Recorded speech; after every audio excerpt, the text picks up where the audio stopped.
Good afternoon, everyone. Great lunch that we had. Let's keep with what we started this morning. This afternoon, I would like to introduce our speakers. And the first set here are Pam Boeck, who is a faculty member at Kramer School of Nursing. She teaches a multitude of things, one of them being community health nursing. And her professional interests are holistic nursing practices, including preventative health locally and internationally.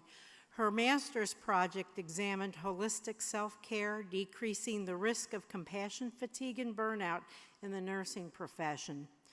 Her presentations and publication include stress reduction, mindfulness, nursing presence, improving health, and creative writing.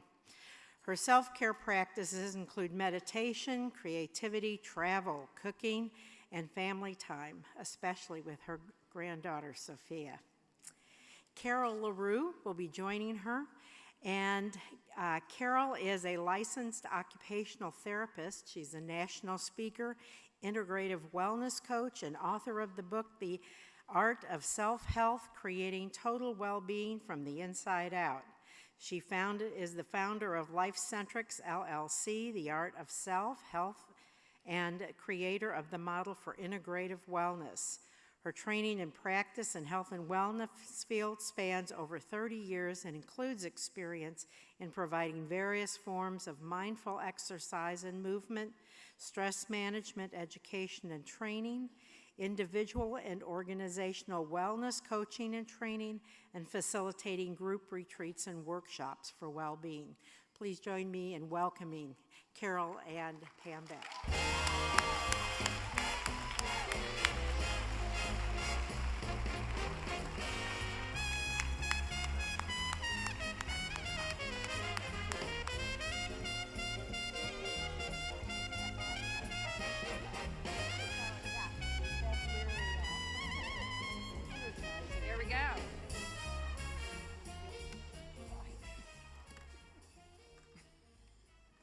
So what do you do when your husband shows up? What do you do when you throw things out to the world and you say you really want to do it? I'm going to be talking some about intentions, and then lo and behold, it happens. You maybe whine to your coworkers like Denise, and she says, hey, you asked for this. And I did. Thank you all so much for us being here. And no, I didn't do this for a promotion. I did it because I felt like that it was something important that needed to be shared with us on different levels. Start out with a little bit of where this came from me. I really was blessed to get to start my master's degree several years ago. I'd thrown it out, didn't see a way I was going to be able to do it. You know, there's always yin and yang, dark and light, things that happen. My boss was part of our RIF, and she came to me a couple months later and she said, hey, I've started a master's program, and it's fully funded.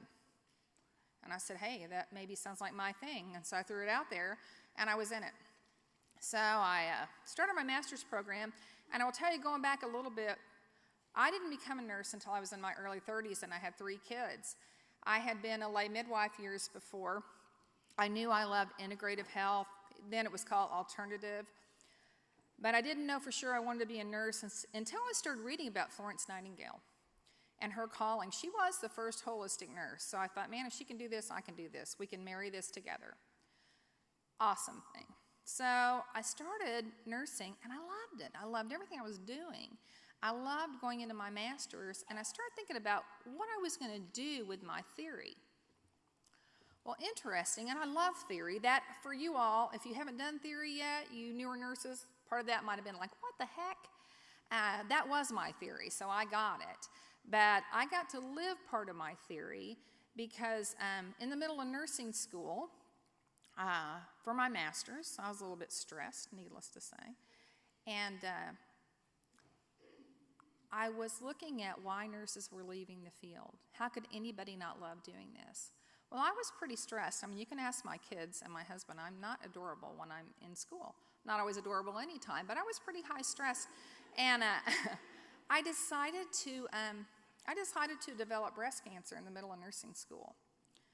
And I had Dr. Manahan was my professor at that time, and she's not here, but I can't give her enough accolades. So between her and Barbara Dossi and the theory I was doing, I knew that the right question was to say, how can I stay healthy? How can nurses stay healthy?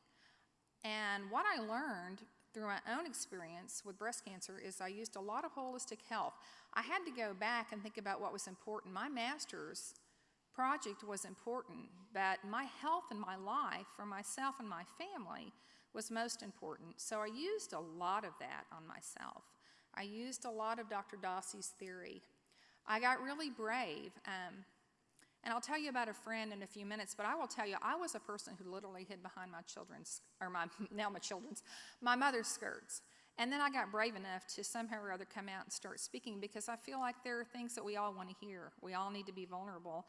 So I've had that opportunity to do that. So I thought, well, you know, we're going out to Santa Fe. That's where my mom lived at the time. And so I said, Dave, I'm just going to call Barbara Dossi, see if she'll meet with me. And she did. She did. I was working with Dr. Swim, and she got brave enough to call her therapist. So I thought, well, if she can do it, I can do it too. And so I've got to have this journey with her over time, and that's where I came from. Real quick before I tell you about Carol, and we talk about integrative practices, Carol's an OT, and she'll tell about herself, but throwing things out to the universe, my husband and I have an Airbnb at our house. It's a lot of fun. And this lady came to stay with us, and the first thing that she noticed was that I had a turtle around my neck. And my turtle's always been my little totem. Well, that wasn't all that we had in common. And then she shared her book with me, and it really helped me through some healing that we'll talk about in a few minutes. So without saying much more about that, I want her to tell her story a little bit, introduction. So fortunate that it's almost been a year ago that I walked into this house, you know, to stay for a weekend while I was in town doing some training, and met Pam. And I look around, and you talk about feeling at home instantly. I'm looking, and I'm seeing all these books on the shelves. Oh, yeah, I've read that. Yeah, these are all the same things, same belief systems. And as we started talking, we had a lot in common. We had a lot in common in terms of our passion about helping others help themselves, and particularly our passion for the healthcare industry. So you're wondering why this OT is at this conference, you know, of nurses. Well, we are all like-minded. We all want to help others. And I too have had my series of ups and downs and my wake-up calls in life, and have learned that first I have to heal myself before I can help others. So Pam and I, just a few months ago, decided, well, how can we pull this together? And here we are today, and to talk to you about compassion action, transforming stress into yes. Are you guys stressed yet? I am just a little bit. So if we move on to our, I didn't ask how to do this, so I'm going to guess. This clicker thing, which one do I hit? The green. The green. Okay. Really? How about that green? How about that green? Yeah. Okay, how about that green? Different than my clicker at home. All right, our objectives. You know, we always have objectives, and we want to look at those. Sometimes they're called outcomes now. Either way, this is what we're going to look at. We're going to look at compassion satisfaction versus compassion fatigue. What are your stressors? What are self-practice cares that you can do supporting resilience? You'll hear about what that is. That was another one of our words. We're going to participate in the power of presence. So you all who just had all your carbs, if you have on stilettos, you might want to take them off. You're going to be moving your body just a little bit. And then we're going to look at a holistic self-care plan, because as nurses and you nursing students, you love care plans, right? You guys love care plans. Okay, well, I'm going to give you just a second, and I want you to look in your packet. And you have my PowerPoint, you have our PowerPoint, but you also have a self-care plan. We spoke with Dr. Dossi some when we were working on this, and what we wanted to do was, it'll make some sense to you, but maybe for today, maybe in the days to come or the weeks to come, I want you to have that. And if you need to jot down some notes about some things that you need to do as we go through this, we're always doing care plans for others. And you're going to see we left a lot of this blank. Often there's protocol and whatever, but we want to leave room for your imagination and thoughts in this, okay? So with that being said, we're going to move into self-check-in. Yeah, Yeah, one thing about occupational therapy, we use activity as therapy. We use movement as therapy a lot. And that's one thing that Pam discovered about me as we partnered up, that I'm crazy about helping people feel good in their bodies. I mean, we are given this body for this long earth walk, and we got to feel good in it. So the good news is we're going to get up and move. And the reason is we've been placed right after lunch. We know I saw some big full plates, and mine too, as we're enjoying lunch. So to keep you awake, we're going to do some movement. But first of all, what I'd like you to do is take a moment, get your feet on the floor. You see this, well, you saw the nice chart up there, the self-check-in. I want you to close your eyes for a moment. Now, don't fall asleep. I will wake you up, promise, okay? Take a breath in, and I want you to give your attention right to your mid-belly area and visualize this gauge there, and visualize this as a gauge that is measuring your current energy level, the charge, if you will, of your battery. And as you check in with how you're feeling right now, note where the needle on that gauge is pointing. Is it down towards 0, 25%, 50, 75, 100%? What's your energy level measuring right now if you were to give it a percentage of full? Now open your eyes. So how many of you are pegged right? I am 100% full energy right now. I don't see any hands. Okay. How about 75% energy? Wow. Not bad. Okay. How many of you are between 50 and 75%? Okay. How many are lower than 50%? Oh boy, do we have our work cut out for us, Pam. I know. Okay. Okay. So now, let's see if we can shift that just a bit. So I want you to stand up. Feel free to kick your shoes off if you want.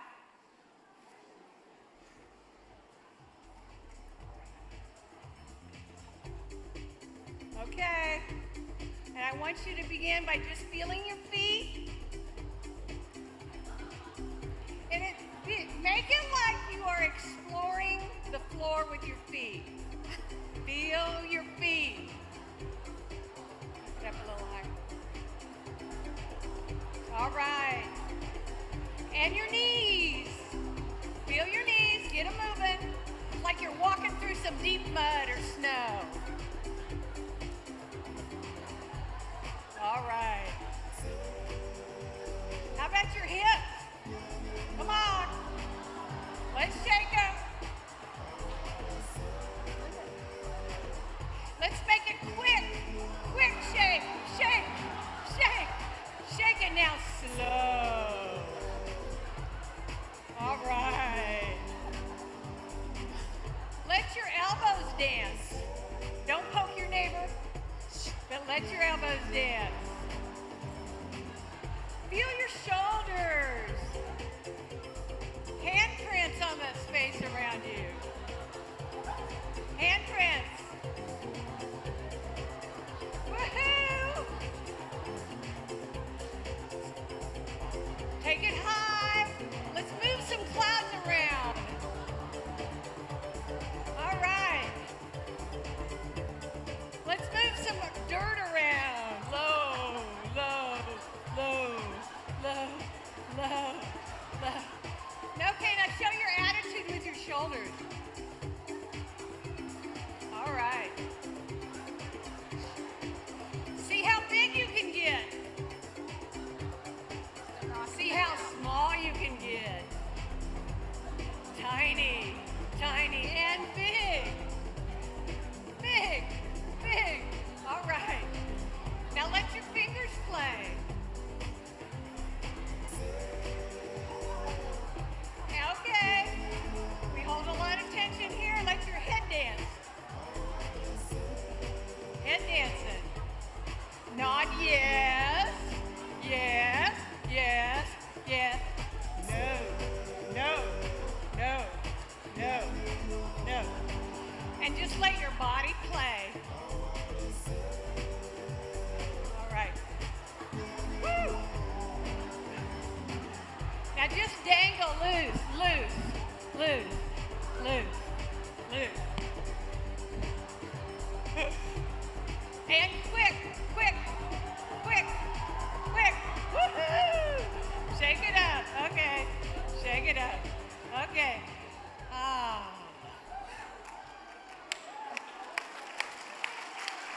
Okay, hold on. Now, besides noticing you're probably breathing a little harder, right? Okay. Take a minute now and just close your eyes again. Focus on that gauge right here in your mid-belly. And where is that needle pointing now? Okay, how many of you up a notch? Woohoo! Anybody 100% now? Whoa! Okay. Okay. Anybody 75? Okay. It took what? 3 minutes? Three simple minutes to boost your energy and shift from feeling, oh, tired, full, to having that energy. So very, very simple. Okay. So we are cups, okay? Constantly and quietly being filled up by how we eat, how we move, the people we relate with. Now the trick is, and we're going to help you with some of this afternoon, is knowing how to tip ourselves over and let the beautiful stuff out that we are so full of, and we are so in this healthcare profession to give to others. But the key is to continue filling your cup with the beautiful stuff. Okay, so here's a term that I looked at first because we always want to look, once again, yin and yang, positive, negative. And I said, okay, compassion, satisfaction. Love what we're doing. It's a pleasure you derive from being able to do your work. Like you might enjoy helping others. You might enjoy that student part. You might enjoy helping a coworker. You feel positive. Give me some examples of something that feels good to you all. Compassion, satisfaction. Anybody have an example? Working with the students, holding a patient's hand. What else? Laughing. Laughing, good things. Anything else? Yeah. So we have the opportunity for satisfaction, right? If you're a student, you've done that exam and you're done. People have asked me, are you ready for this talk? Yeah, I'm ready for it to be done. I mean, it's going to be great. So there are all kinds of things that we can do to feel positive, right? We do service learning in our school. I have students who have gone to Belize. They're getting ready to go to Northeast Oklahoma. All kinds of things that we get to do. Maybe just helping somebody in the grocery store. It feels good, right? It really does. And sometimes we feel like we don't have time, but we make that, and it's really amazing how that shifts. How easy is it to shift from feeling satisfaction with what you do to feeling stressed out? Healthcare delivery is a stressful profession. It has been found to be one of the most stressful professions that we're in. Stress is any non-specific response of the organism, us, our being, to any pressure or demand. Goodness knows life and our work is full of pressure and demand, and it affects every aspect of our being. It affects the physical aspect, our body. We're tired, fatigued, we get sick, unhealthy. Our emotions, we get irritable, angry, frustrated. It affects our mental well-being. We have difficulty concentrating, focusing, thinking the good kind of thoughts that drive us versus the negative thoughts. And it affects our feeling of connection to the divine, our spiritual well-being. So any of these responses and the effect on every aspect of our being leads to compassion, fatigue, fatigue. And we are all about today compassion action. What can we do to shift that, to shift those negative responses to a more positive, yes, I love this life, yes, I'm in this, for the right reasons. That's the same fellow that gave this definition of stress. He talked about, you guys know eustress? Like that thing where you're getting ready to go on vacation, or you just found out you got a raise, or you passed a test. Eustress can be good. Yeah. It's just when we keep on going with those stressors and batting and batting and batting. Sometimes I think about when you see, if you get to see a woman giving birth, and if she's batting and batting, nothing's working, then it just begins to go backwards. And that's when we begin to look at compassion fatigue. In my research, what I looked at is that often nurses are known as wounded healers. What we learned, and what I learned from my research, is that when nurses refer to themselves as healers, they actually can have a lower risk of burnout and compassion fatigue. I also learned what was really important, and I learned this through my research, and then I learned it through my practice, through real life. I learned that when we care for patients and our families and our lives with little regard to self-care, that it's detrimental. That Chow and Kolenchuk said that nursing educators need to begin with our students. That what we know is that if we don't look at the curriculum, and if we don't look at ourselves, if we look at that dogma that, hey, you always care for others before you care for yourself, then we're leading into trouble. Something else that I can tell you is often we see that educators who emphasize patient care at any cost to the nurse's well-being are possibly a victim themselves of compassion fatigue. A Canadian study revealed that during a typical work week, up to 7% of nurses are absent due to disability, burnout, injury, or illness. This is 80% greater than any other full-time workforce. We learned recently that up to 25% of nurses in the first year are leaving the field. You guys don't leave. We want you to become, I know our school, I don't know the other ones here, and I know that we train you well. But in part of that, you have to have your intrinsic value to begin to train yourself now to know that, yeah, you're awesome millennials and you can draw boundaries. Do that for yourself as well. But I promise you, if you stick with it and take care of yourself, learn some of the tools we're going to have for you today. You've heard people say, I haven't been a nurse as long as some people. Dr. Dossie said 52 years. I think we may have some other nurses in here who have done that. And it's a wonderful journey. It's a great profession.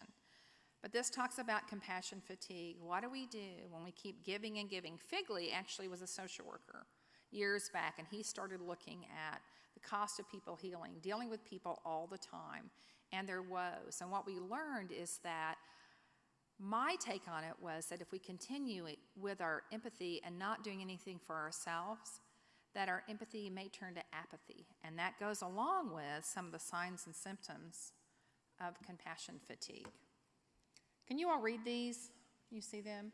Okay, we think about, look at some of them we may have at any time. But when you start looking at all of them, when you look at your brothers or your sisters or your cohorts, and you recognize this, it's concerning.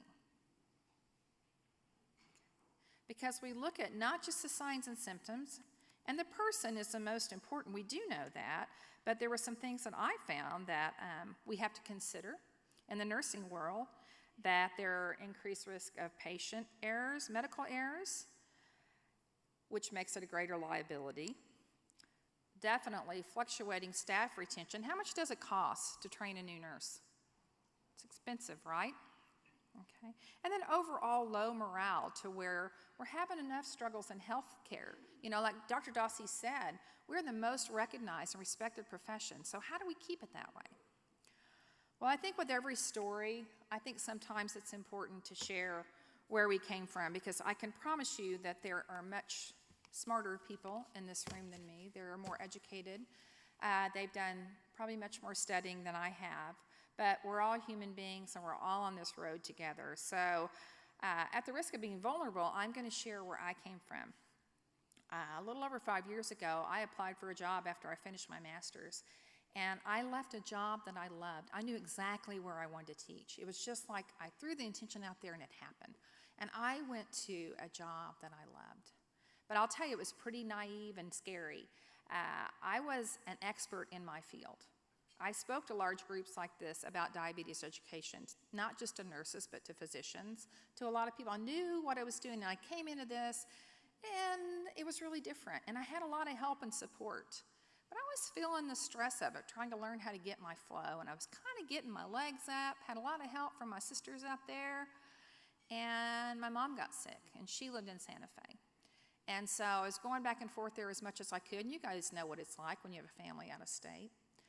And about a year and a half ago, I was trying to decide, this was my choice. My coworkers were saying, go check on your mom. And it was like, no, I have my family here, my granddaughter's here now, I need to take care of my work, I can't leave. Even though people were seeing signs from me, was I listening? Mm-mm. Well, my mom passed away, and she lived a long, good life. And so I settled into that, and I ran out and got her house all ready, and for a short amount of time, we did the memorial that summer. My best friend Joan came, who taught me how to write poetry. Joan is my friend who years ago said, you can get up and talk. You can finish your master's. I said, I can't even type. And so I did part of this, and she typed some of it for me. She was my sunshine. I was her midwife. We were best friends for 34 years. She knew my foster mom. She saw me through that. And right after my foster mom died, Joan was finding some different knots and things on her. So there was a long journey of finding out that she had Hodgkin's lymphoma. And that happened through the fall, and she started, and I was her healthcare proxy. Somebody mentioned that. You want to have that advance directive. So I say, when you sign volunteering to do that, think long and hard about it. You need to do it yourself, but it's a big responsibility. She was single. She had 2 girls. And I chose to be her person. She was our family.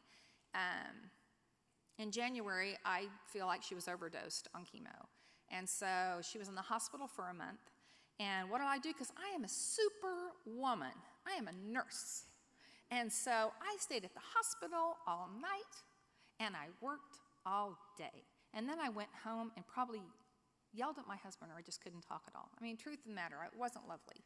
And so after 30 days of Joan being in the hospital, and I have to tell you all, many of the nurses were our graduating students. And man, I was nosy. Dr. Wright can tell you I know nothing about ICU. I was trying to help her set up a lab a couple days ago. So I asked these nurses everything, and they told me what was going on. And they helped her have the kind of care that she needed to have. And so I got to sign her DNR, and I got to sign those notes to take her off life support. So you see that I already had, where it talks about burnout up there, inside, outside stress. It was everywhere. Lack of sleep, not eating well, yada, yada, yada. And then I had that secondary trauma. I kind of had settled into my mom being gone, and then my best friend, my ears, she died. And I felt responsible. I wasn't, but I wasn't rational. And so I was in full-blown compassion fatigue, and I didn't even see it. Did my coworkers see it? Yeah, they did. They did. Did I listen? No, I closed in like a turtle who wasn't healthy. Really healthy turtles, when they close into soft, maybe cooler places, and I did not. I did not do that. I didn't listen to my research, and I didn't listen to my body. And so I fell into full-blown compassion fatigue. The good news is that I had a lot of people patient with me. I began going to counseling, and this summer, I started walking a lot. And when I did that, I realized I needed to go back and start looking at this first. This is a test. We're not going to do this today. You guys have already had Dossie's thing. I do want you to know that in your handout, I strongly encourage you all to look at this. You have this available. I would say when you go home, pull it up. You can share this. This is originally from Figley's work, but it's expanded. It's a beautiful resource to look at, but maybe do it now and then think about every 3 months, if you see a coworker who's struggling or yourself, this might be a good thing to go back to. Okay. So here's the first glimpse of the turtle. One thing that connected Pam and I was the turtle, our love of turtles, and the message that turtles bring. Presence. Dr. Dossie talked a lot this morning about presence, about being in the moment, being aware of how you feel in the moment, being aware of your environment in the moment, and being here now. And I'm going to teach you a practice here in a moment or two that brings you immediately into your body. But presence plus resilience, that ability to withstand whatever's thrown at you or created from inside yourself in a powerful, strong, resilient way, is what we have termed presilience. And this was just one of those aha moments as Pam and I started working together, is the importance of presence, which is embodiment, being in the body, in the now, with the resilience that is created from good, strong self-care practices that each one of us need to be putting into our life every day. And this turtle, I'll talk about it more in a little while, but is my model for integrative well-being, and put it on the back of a turtle because, my gosh, turtles, are they not the epitome of resilience? They've been on this earth for millions of years, and they must be doing something right. So moving into that, Carol says, you need to have some kind of logo of your own. And so I got hold of a younger friend of mine who's very contemporary, and I was talking to him about this arch thing that I came up with, bending. And I said, well, I can't do a turtle because that's Carol. He said, Pam, I've known you for years, and you've done turtles. I think it's okay. So I will tell you that, and you'll see it a little bit bigger in a couple of slides, but the first thing is a scissor tail. And so I was out walking one day, and I was thinking about moving, and I'd gone to yoga, and really, when you are so stressed out, if you guys think about it, sometimes you all hear me say, just breathe, right? We haven't done that. We're so curled in. I was out one day, and I was thinking about, what do I want to do with this talk? What does it look like? And I really literally just kind of stretched both ways, and I was thinking, okay, why does it feel so good to arch and bend? And so nurses, we have all these little mnemonics and acronyms, right? And so I thought, okay, so what does that arch look like? What does it feel like to me? And I realized this awareness, resilience, compassion, and healing. That was my arch. Okay. And then bending. We have to have healthy boundaries. Emotional intelligence, no is a full sentence, and then dare.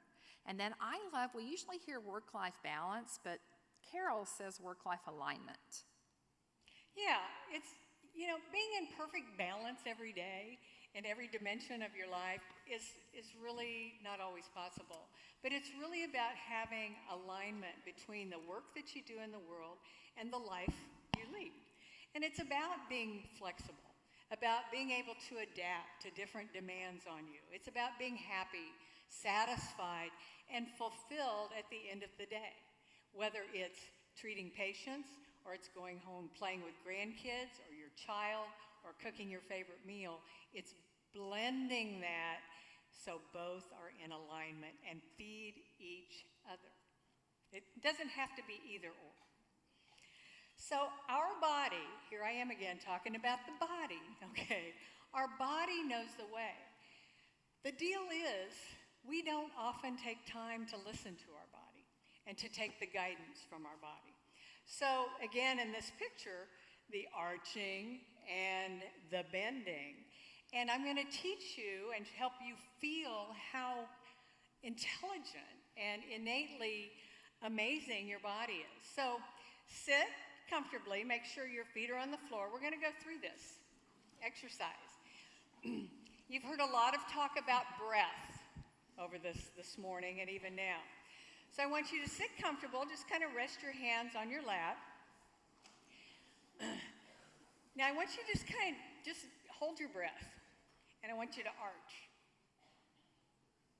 Look up, open your chest, okay, and then come back to neutral. Keep holding your breath. Now bend. Head down, round your spine, look at your belly button. Okay, and then come back. Okay, now, you're going to use your breath, that innate life force energy that we have with us all the time. Now I want you to breathe in. Deep breath in, arch, look up, open your chest. And as you exhale now, nod your head, look down, and round your spine. Did you feel the difference? The breath helps you move. We need the breath. I know as an occupational therapist, part of our job is to teach people, okay, I want you to raise this weight or whatever, 14 times. Well, if that patient is holding their breath, it's going to hurt. It's not going to be easy. They can't move as easy. So if we can teach people to breathe, and if we can breathe when we move and catch ourselves breathing, reminding ourselves to breathe, we can flow through life so much easier. So arch, we're going to start with the first component of arch, and it begins with awareness. And this requires us to pay attention to how we feel each moment and to take responsibility for that. So I need a volunteer. Somebody jump up. Come on. Come on. Come on up. Oh, all right. Come on up here.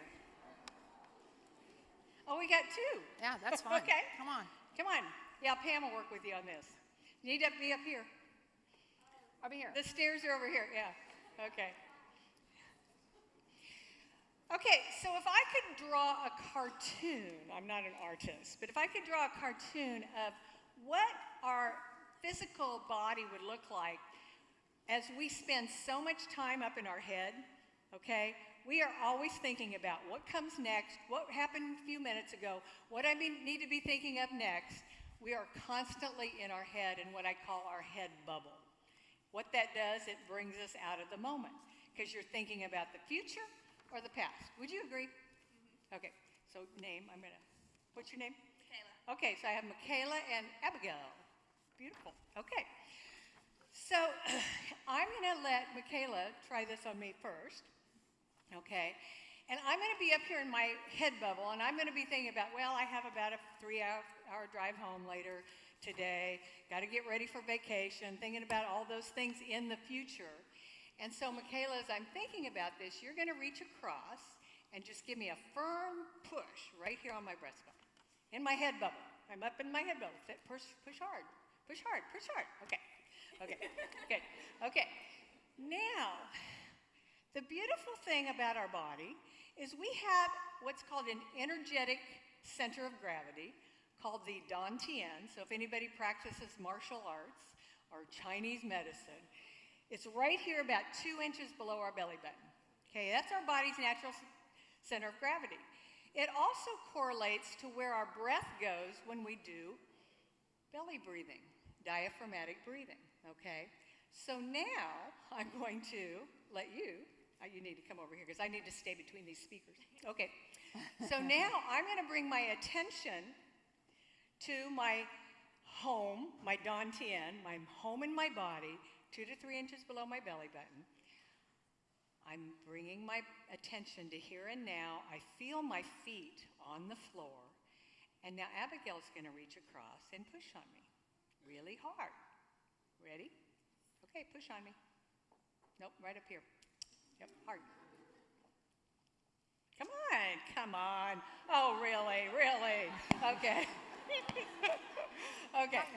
So it's about, all of a sudden, I didn't put on 250 pounds all of a sudden or whatever, magnets on my feet, but it's about where my attention was. My attention was here and now.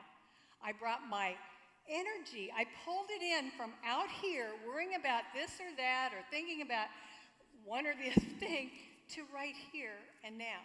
And it's from this point, this home, this presence, that we make good choices about our self-care. We make the choices about caring for other people that are good for them. And we are not scattered beings. And so this presence is here and now. And just like Dr. Dossi taught you a couple of breathing techniques, this is another one. And you can do it instantaneously. So now I want you to practice. I want you two to practice up here. Stand up. Oh, okay. Everybody gets stand up. Stand up, pick a partner, okay? I don't care who. Stand shoulder to shoulder, side by side, okay? Now, whoever's tallest in your pairing will be the first to start. whoever's tallest is going to get up here in your head bubble, and you're going to be thinking about all the things that you need to do or you should have done. Worry, worry, worry, think, think, think, and your partner's going to reach across and give you a little push, okay? Go ahead. Okay. Okay. Okay, now, if you just got pushed around a little bit, okay, I want you to bring your attention 2 to 3 inches below your belly button. You can put your hands there if you like. Take a breath. Oh, wow, good job. Take a breath and then test again. There you go. Get it? Did they get it? Okay, now switch. Switch partners so you each can feel it on someone else and feel it in yourself. Okay, so get in that head bubble. Woohoo! Okay, good. And a lot of times you can tell because the eyes look up. Okay, okay, now get center. And don't lean in. Yeah, good job. Do you feel it? Oh, you got it, okay. So Michaela did martial arts, she gets it. Okay, thank you guys, thank you. So how easy is that? Pretty easy. If you leave, with one little skill today, know that you can come into the moment and become present momentarily. You just have to pause. It's like hitting that pause button. So what does that have to do with nursing? It has to do with we have things going on all the time. Little things like Dr. Dossi said, what Carol has shared today, that we think about where we're at. We're in a career, I was talking to Chris Black this week he was talking about how special it is to get to work with all of us nurses, because he works with people where we hear people say, no big deal, no babies died. It's a big deal for us, isn't it? Babies do die, and we have to be careful, and we're on the clock all the time. We start off being on the clock, being students, being good students, and then we move into nursing. Anybody familiar with Rachel Raymond? She is a physician that I'm just in love with, and what she did, she had an ongoing chronic illness, and she taught physicians how to be caring physicians. She moved that emotional intelligence, that compassion, into what it was to be a doctor. And so I think that part of what this talk is, a lot of it, is teaching us how to do that, to remember every day, whether we are a professor trying to teach a student or one another, we don't know where they've been that day. But to act like it doesn't matter, we've got to start looking at some accountability, but also some vulnerability. Okay, talk about resilience, our presilience, the presence, being in the moment, plus resilience. And this is so much more, our resilience, our ability to have a strong immune system, to be resistant to disease and illness, is so much more than eating right and exercising. Okay, many of us think, okay, that's how I maintain health. Well, let me share a little bit of my story with you about that. I have, for the last 30 years, been dedicated to health as a part of my OT practice. And about 12 years ago, I had a series of events, those outside-in stressors that I really had no control over. I had a center at the time where we moved and danced, holistic movement practices. It was destroyed by a water main break and flooded. A week later, the man who I was dating, who is now my dearest hubby, at a very young age had a stroke, just out of the blue. And I became a caregiver. We weren't in a long-term committed relationship at the time, but all of a sudden I was caring for someone who I cared very deeply for, but that upset my world. 4 months later, my 22-year-old daughter died suddenly in a car accident. And my world was just turned upside down in a matter of months. It was unlike anything I could ever expected. So being dedicated to self-care, I thought, okay, I'm going to move down to Grand Lake, Oklahoma. I had spent weekends there, loved the place, fed my soul, fed my spirit in so many ways. Made the move down there. I was there for 4 months and discovered a lump in my breast and was diagnosed with breast cancer. So here I was in a strange state, a strange area, undergoing surgery, treatment for breast cancer. Well, at the time I thought, well, I'm going to write a book on how to take care of yourself. Okay, so in my recovery process and after my recovery process, wrote my book, and excited about that. But what I didn't learn about was the effect of inside-out stress, how you can burn yourself out even when you're doing something you are passionate about and you love. I decided to self-publish my book. That was a lot of investment of time, energy, money, and all of that. Not only 2 months after that book was done, I discovered a lump in my breast. Again, same breast that had just had a lumpectomy. And I was devastated. I just wrote a book, The Art of Self-Help, Creating Total Well-Being from the Inside Out.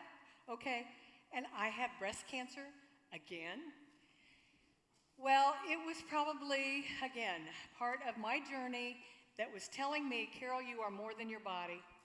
You have got to get to know yourself and do your inner work here. And that's the picture, the slide, it's so much more than about taking care of your body. It's about your spirituality. It's about loving yourself and knowing that self-love is not selfish at all. It's about forgiveness. It's about gratitude and acceptance of yourself and where you are at any moment. How you think, how you believe, your expression, your environment, your emotions, and your relationships. All of that must be fed in order for this body to be resilient. And that's resilience. Great word. It's It is a great word, isn't We've it? coined it. So compassion, we've done A, we've done R, so we're leading into C, and we're leading into compassion. And we hear that word a lot, and we think about what that looks like. It can be a lot of different things to a lot of different people. We are compassionate with our patients. We try to be compassionate with our students. Our students try to be compassionate with our professors. And this was the part where I kind of struggled because I thought, I am not my kindest self when I am not caring for myself. We are all messy humans, aren't we? So I didn't feel like there could be any better saying than this Ram Dass, we're all just walking each other home. We never know. I saw a couple days ago, it was a video, if you get the chance to look it up, on empathy and what's the big clinic? Cleveland Clinic? Cleveland Clinic. They've done a whole series on that.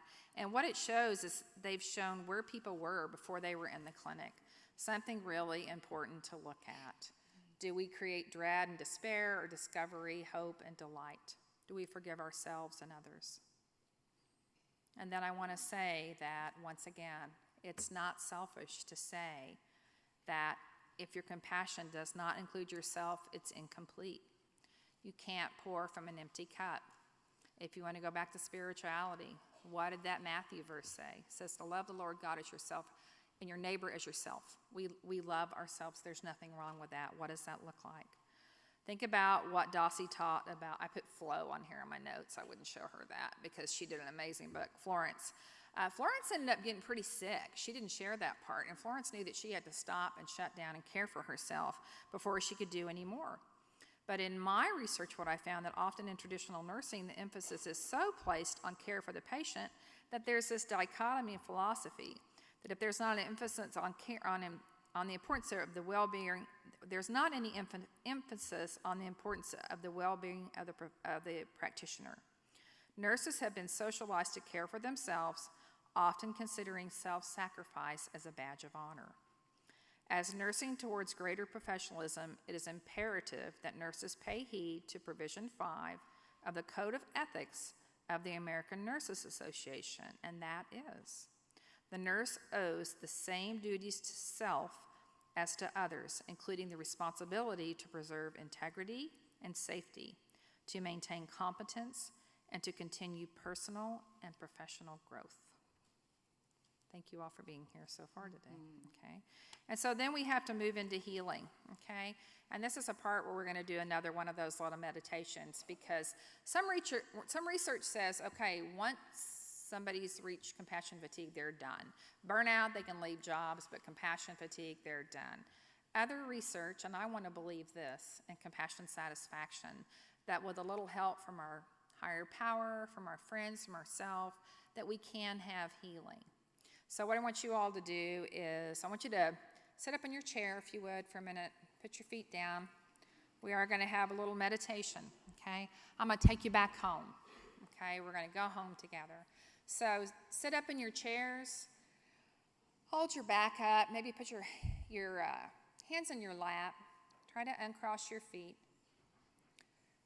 Visualize in your mind, what does home look like for you? It might be a beautiful path on the mountain. It might be your grandmother's kitchen. It might be sitting in your living room with your dog where you are right now. What is the safest place that feels like home? I want you to hold on to that feeling, taking in some really loving breaths and breathing in loving kindness. Breathing out any fear or doubts or where you need to be at 4:30, just try to be here right now. Okay? Think about that home. Where were you when you first knew that you wanted to be a healer? Okay, so in your mind, I want you to get up and walk where you are now and find yourself a path. Maybe if you're on a mountain, we're going up a path trail. Maybe if you're at grandma's, we're going out to the garden. Maybe you live in the city and it feels good to walk. But as you're walking, there's a path that you've known well, and suddenly there are many, many weeds that had not been there, and they're not comfortable to walk in. Give yourself permission to pull those weeds up. Maybe those weeds are self-doubt. Maybe they're fatigue. Maybe they're conflict in where you are. Continue to walk gently. The climate is exactly like you would have it be. The smells are that are just of heaven for you. There's nothing but safety around you. So as you walk and as you pull those up, look at that path. What was that path when you first started? Guess what? You turned a corner and it's right there again. You found that path. Where does that feel in your body? Where does it feel the best? Maybe you don't know where home is right now, but know that when you're wandering, you're safe. You have your higher power, your angels, your God around you. So make another little turn and go back into where you're nestled in. Settle into your chairs. Take one more really healing deep breath. In and out, and then open your eyes and be welcome again where you're at. Try to keep that in mind on days when you're feeling stressed, because I heard this summer, and I realized that sometimes wherever you go, there you are, and I didn't know where that was. And it took me a little while to remember where my home was and knowing that I can always go back to it. It's like Dorothy, right? I love The Wizard of Oz. It was always there. We can always go back to it. So now we're going to talk about BEND and the components of the BEND acronym, which are boundaries, emotional intelligence, know as a complete sentence, and dare to explore. So we're going to start with boundaries. How far can you stretch yourself before it hurts? One thing about healthcare providers that we are really good as caregivers, being everything to everybody as much as we can. We're always there to help others. But unless we're paying attention to when it hurts, we oftentimes overdo and run from depletion.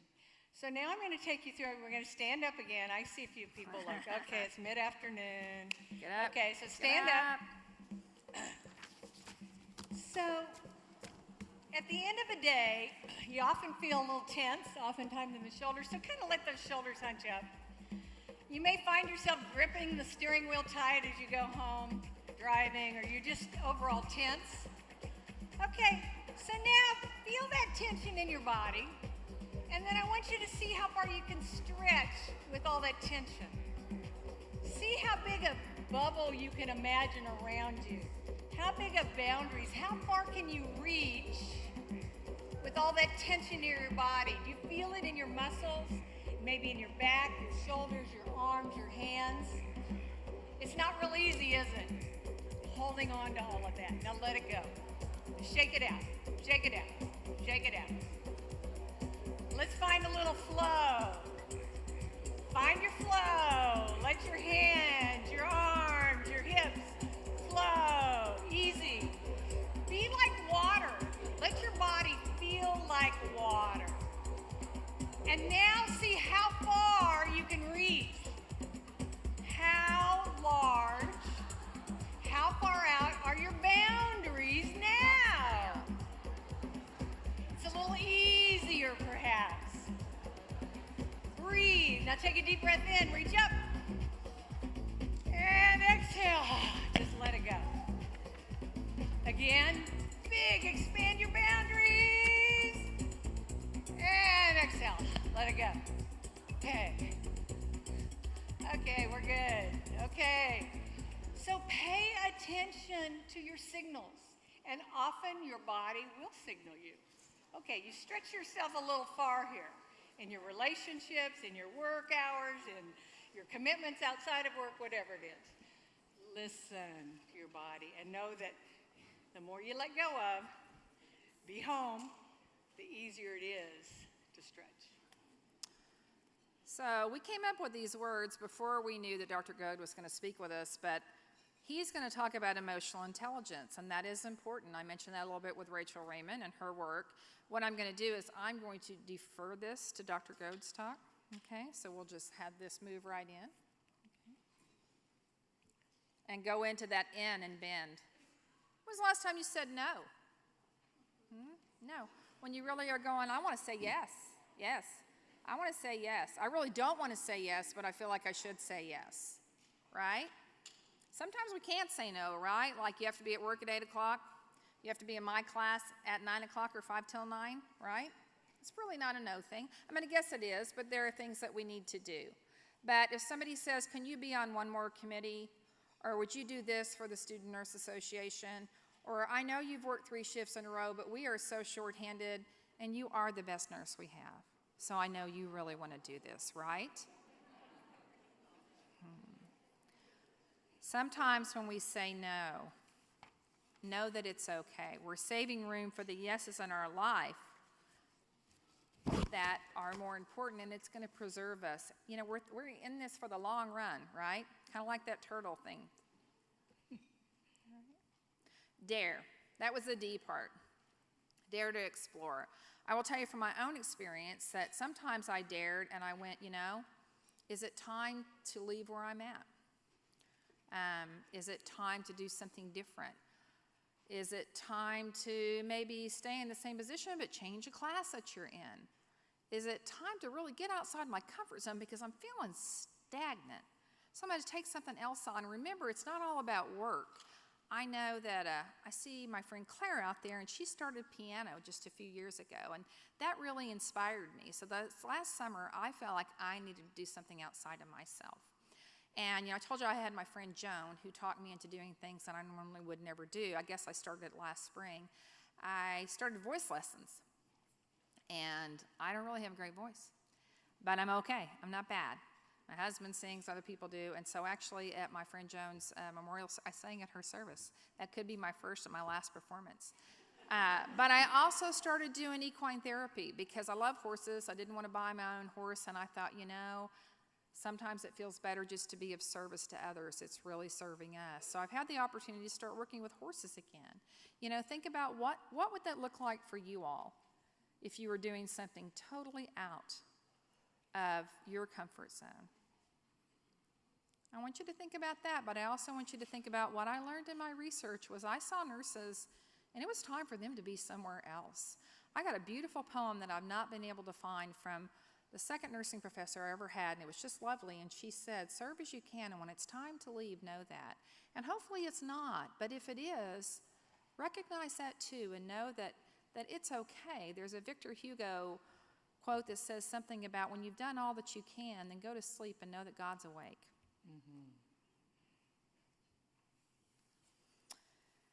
Brene Brown, is anybody familiar with her?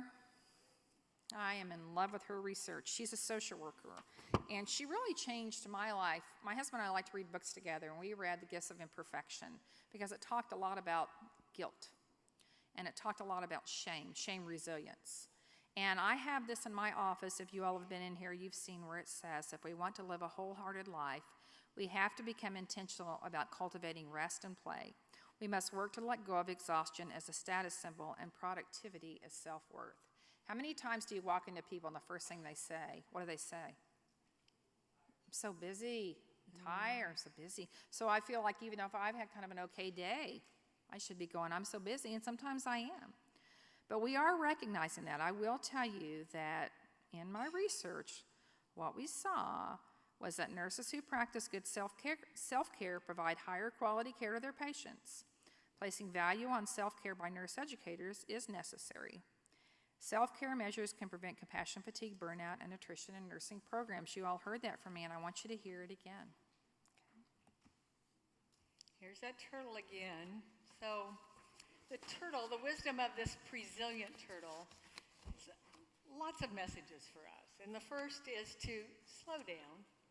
Just slow down a bit. We pride ourselves on busyness, how much we do, how much we accomplish. Slow it down. Be willing to adapt to change. You know, the turtles came to me after I moved down to the lake, and I just watched them. I just sat and watched turtles, and I thought, wow. You know, they move slowly. They go from deep in the water to on the sandbar, in the mud. They're very, very patient. You know, especially if you see them crossing the road. It's like, okay, I'm going to sit here and wait. I feel the vibration of the cars coming down the road. I'll be patient, but, okay, then I am willing to stick my neck out, relating totally to the dare. You know, dare to stick your neck out. Try something different. Practice some courageousness. And then most importantly, always be at home within yourself. This is the only body we have this life, guys. You know, you might as well be at home with who you are, what you're about, and in this body. The 7 dimensions in my integrated model for well-being, it's all about physical well-being. It's about being present in your body, being aware of the choices you make to eat, to move, to rest, to sleep, to feel, allow your emotional self to be expressed authentically, to engage and to serve in meaningful ways, allow your gifts and talents to be expressed, to love unconditionally yourself and others, and pay attention to those energy-giving relationships in your life. Self-expressional creativity. Express yourself. Be willing to give a voice to that which you are gifted at or passionate about. Be able to focus your mind mentally, to concentrate, to watch your thoughts, to witness the thoughts that you're thinking and how you are choosing to see the world and the possibilities. And finally, your spiritual well-being is all about trusting the connectedness to the divine, to others, your tribe, the people who have meaning to you. Okay, so real quick, we're running over. We're not running over. No, we're not. But we are getting closer to the end. We're heading up here. So think about, once again, going back to that care plan. Think about what works for you all. These are some things for us, but you may have your own things. I will tell you that I do start my day with intention. The minute we wake up, I know some people say you're supposed to meditate sitting up. The minute we wake up, we turn on a meditation and listen to it. And it gives me an idea of maybe where I want my day to go that day, but then we state things we're grateful for, and we set an intention for that day. You know, and it may be being more focused or being kinder or being in the moment. And then who we hold in the light or who we pray for. That's a good way for me to start my day. Being present, and that is a real challenge for me. You know, I've written on presence, I talk on it. Mindfulness, when I talk about mindful ways of walking or listening or eating, but reminding myself every day to be that way.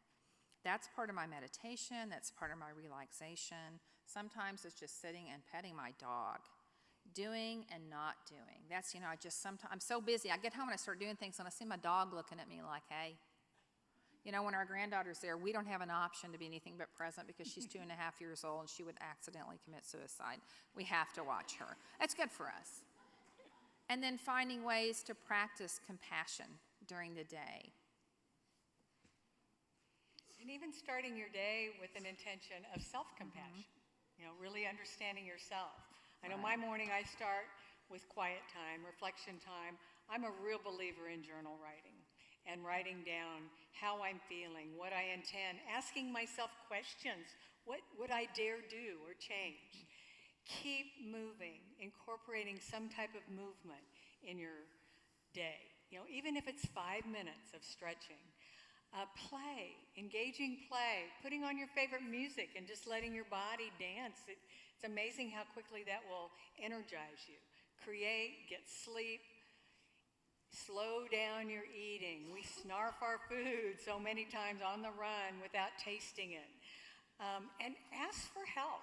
Engage with groups, support groups, counseling, friends, confidants, peers. And remember to breathe. So important. So important. So, what I'd like for you to do is we're going to stand up. One more time. One more time. Now, we've talked about the importance of, the title of this talk, Compassion Action, Transforming Stress into Yes. Part of that is those no's, letting go, be willing to say no to things that aren't good for you, and yes to those that are good. So partner up, get home, get present, and I want you to each look at your partner just off the top of your head, based probably on this care plan. I am going to say no to blank to allow more yes in my life to blank in terms of self-care. What's your yes, your self-care yes?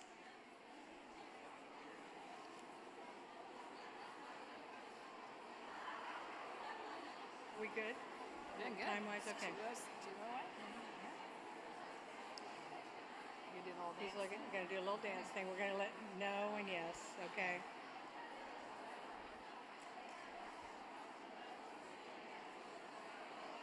Take another few seconds.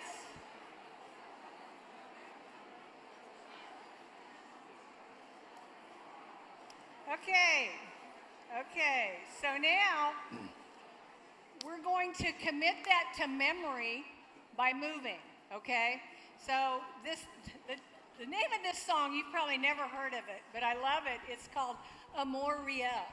It's about real love, about really loving yourself. So you can crank it up. Okay. So now I want you to just kind of find your rhythm with your feet. Get your feet moving.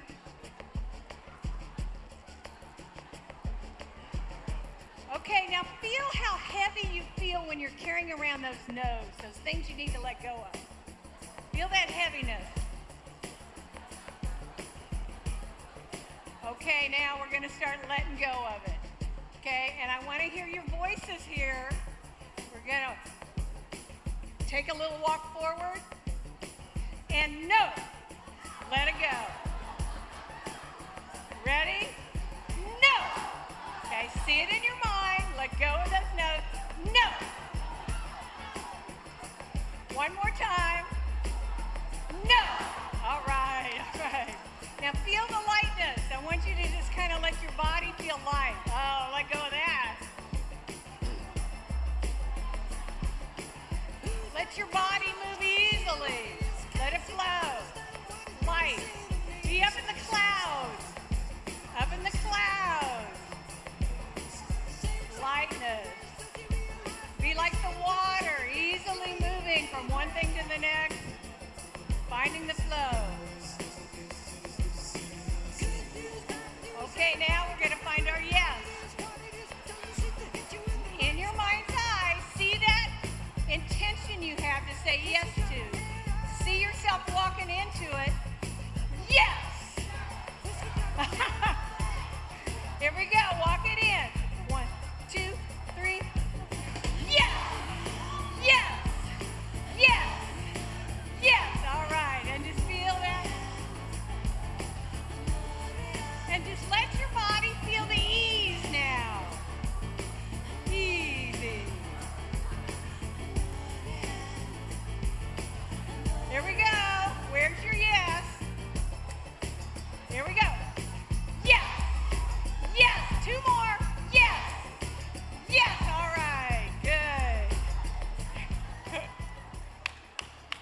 guys are good.